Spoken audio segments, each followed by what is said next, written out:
ยนัดพบกันกับน้องการดาผู้สาวเมืองบัวละพาให้ไปหาที่กาดเสียงลือน้องโทรบอกอายสื่อสารใจผ่านทางมือถือนัดกันที่ตาดเสียงลืออายยังจือสองเฮาเว้ากันหอดมือนัดหมายอายเกียมใจหวังไปพ่อหน้าย่างขึ้นรถเพื่อสิไปหาสาวบัวละพาที่ให้ขับมันสุดแสนห่วงใยจากหัวใจบ่าวบ้านใกล้กันพอไปฮอดจุดหมายว่านั้นแขนขาจนสั่นเมื่อเห็นกับตาสาวบัวละพาน้องนั้นมากับชายคนอื่นหัวใจ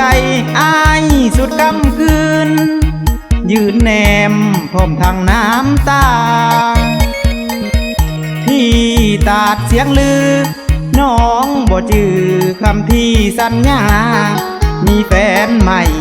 เจ็ดคักแท้นาเบื่อคำสัญญาแรงแรงลมลมบ่าวนาพนังต้องน้ำตาพังไหลลงห้ำแก้มหลายคนเขาจนว่าแนมแต่ว่าเจ้าควงคู่สุขสมแบกหากมาหาแต่ขากลับแบกความโศกตมสาวบัวละพาสั่งมาตัวตมใจอายระบมนี่ตาดเสียงลือ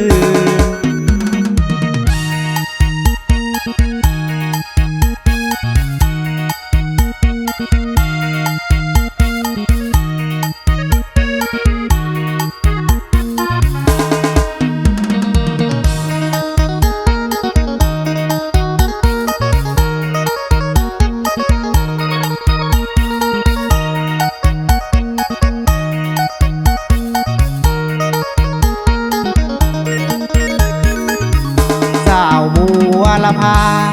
น้องนั้นมากับชายคนอื่นหัวใจอ้ายสุดกำคืนยืนแนมพร้อมทางน้ำตาที่ตาดเสียงลือน้องบ่จือคำที่สัญญามีแฟนใหม่ติดคักแท้นาเบื่อคำสัญญาแรงแรงลมลมบ่าวนาพนังต้องน้ำตาพังไหลลงห้ำแก้มหลายคนเขาจนว่าแนมแต่ว่าเจ้าควงคู่สุขสมแบกหากมาหาแต่ขากลับแบกความโศกตมสาวบัวละพาสั่งมาตัวตมใจอายระบมนี่ตาดเสียงลือ